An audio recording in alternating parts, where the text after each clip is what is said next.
Hello friends. बिना court जाए आप अपना अवैध कब्जा कैसे हटवा सकते हैं, वो भी एग्जीक्यूटिव कार्रवाई से हटवा सकते हैं। पावर्स हैं कानून में, इसलिए मैं आपको बता रहा हूं। और देखिए, हमने अपना कब्जा खुद जमीन का हटवाया। वर्षों संबंधी विवाद चल रहा था, वो खुद हटवाया प्रशासनिक, बिना कोर्ट कचहरी जाए। और कैसे विपक्षी गए कोर्ट में, उनकी हार हुई, ना स्टे मिला, बल्कि केस और खारिज हुआ। ठीक है, सब कुछ आपको समझाएंगे, जिससे आपका कोई विवादित मैटर है तो उसको सॉर्ट आउट करने में बहुत काफ़ी ज़्यादा मदद मिलेगी। आप भी बिना कोर्ट के हटवा सकते हैं। ठीक है, और अगर आप जूनियर एडवोकेट हैं फिर भी आपको बहुत ज़्यादा जानकारी मिलेगी। ठीक है, चलिए मैं शुरू करता हूं।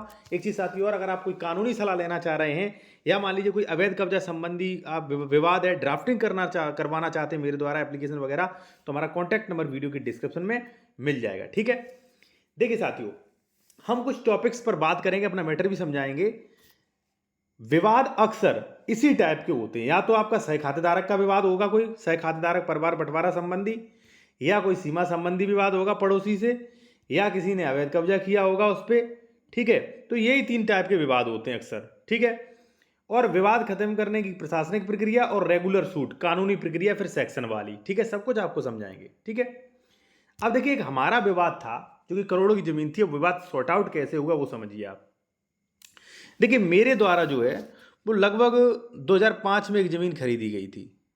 ठीक है, मेरे द्वारा नहीं बल्कि हमारे पिताजी द्वारा, क्योंकि अगर मैं खरीदता तो विवाद होता ही नहीं, क्योंकि हम खुद के डॉक्यूमेंट्स चेक करते हैं कि प्रॉपर्टी विवादित है कि नहीं विवादित, उस पर कोई डबल रजिस्ट्री, अंश से विक्रय, 116 संबंधी, मुझे पता चल जाता है कि भाई इस पर विवाद होगा, इस प्रॉपर्टी पे, या नहीं होगा, और कहाँ पे विवाद होगा।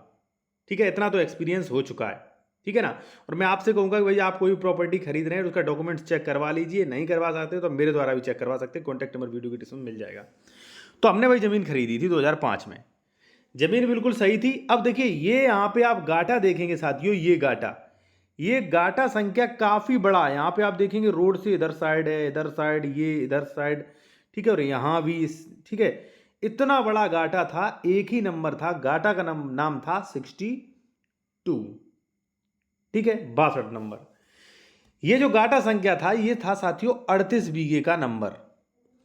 अब मैं एक चीज साथियों आपको बता दूं कि जब भी ये विवाद होते हैं ना, अक्सर ये या तो मिंजुमला गाटों में होते हैं, या ऐसे ऐसे बड़े गाटा जो है वहां पे विवाद 100 नहीं 99% विवाद होता ही है वहां पे।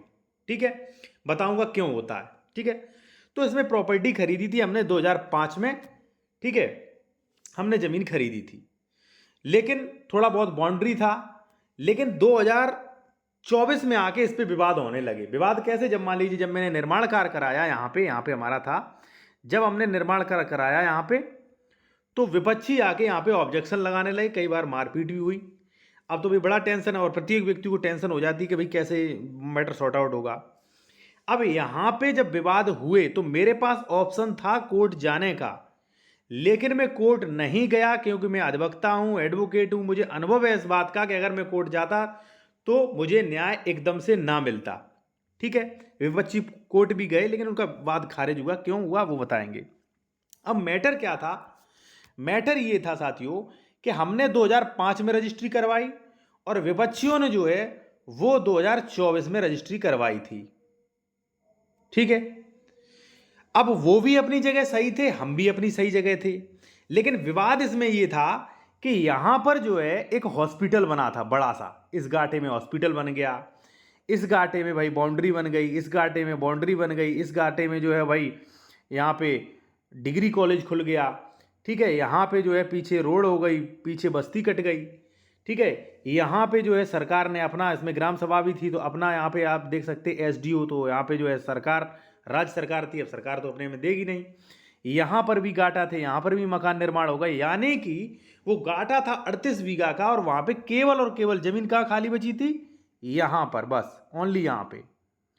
और यहाँ पे जमीन सिर्फ और सिर्फ इतनी थी कि मेरा ही उसमें कंप्लीट हो रहा था। यहाँ पे जमीन जो थी वो थी ओनली ऑन 25,000 स्क्वायर फीट, लगभग 25,000 स्क्वायर फीट। तो इसमें मेरा ही हो रहा था। अब ये लोग यहाँ पे जो 2024 में खरीदा था पार्टी ने, ये यहाँ पे विवाद कर रही थी कि भाई नहीं कब्जा करने देंगे। कई बार सब कुछ हुआ।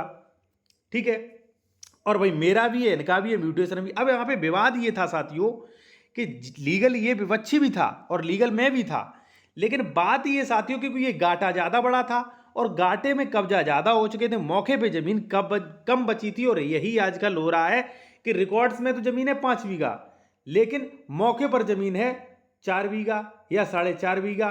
तो अब किसी को तो भाई कम लेना पड़ेगा, ठीक है ना। लेकिन अब विवाद होने लगा। जब भी हम निर्माण करने जाते थे तो विपक्षी आके यहाँ पे दंगा फसाद बलवा वगैरह ऐसा होता था भाई, ठीक है ना।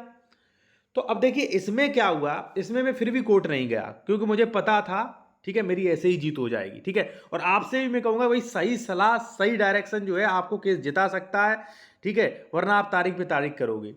तो अब क्या था भाई, इसमें जब मैंने देखा तो पता चला कि हमारा कुरा डिक्लेरेशन पहले ही से था, जिसने खरीदा था वो। तो यहां पे मेरा कुरा डिक्लेरेशन था, ठीक है।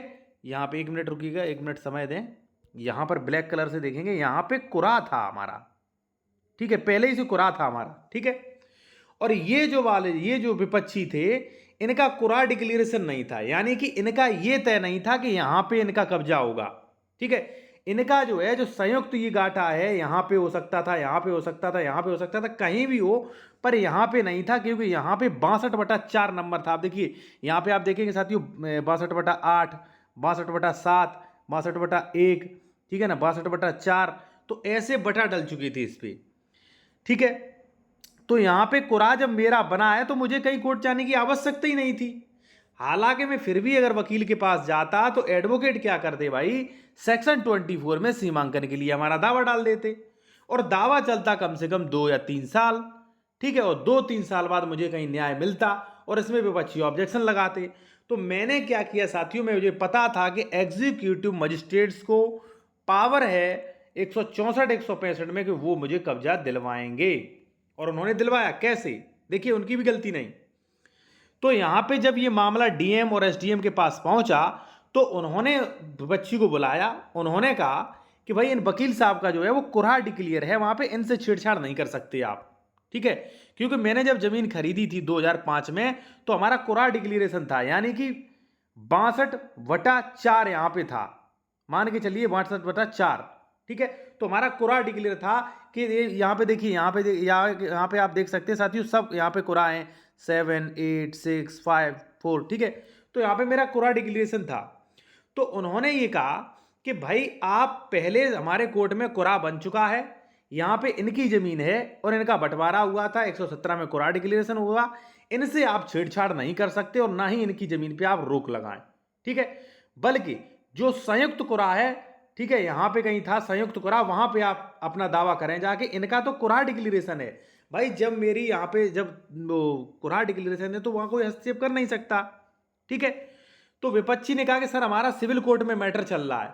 तो खुद कलेक्टर साहब ने यह कहा है कि कुरा कैंसिलेशन का अधिकार केवल और केवल कमिश्नर को होता है, तो मैं वहां नहीं मानूंगा, ठीक है ना। कमिश्नर कैंसिल कर दे इनका कुरा तो मैं मान लूंगा, आपको कब्जा दिलवा दूंगा। तो केवल और केवल मेरे कुरा के लिए ही हमारी पूरी जीत यहां पे हो गई, पूरा कानून मेरी फेवर में आ गया। अब अगर मैं सिविल कोर्ट जाता तो दावा कर देते एडवोकेट्स पैसों के लिए, भाई मैं सबकी नहीं कह रहा हूं, ज्यादातर कर देते हैं, ठीक है ना।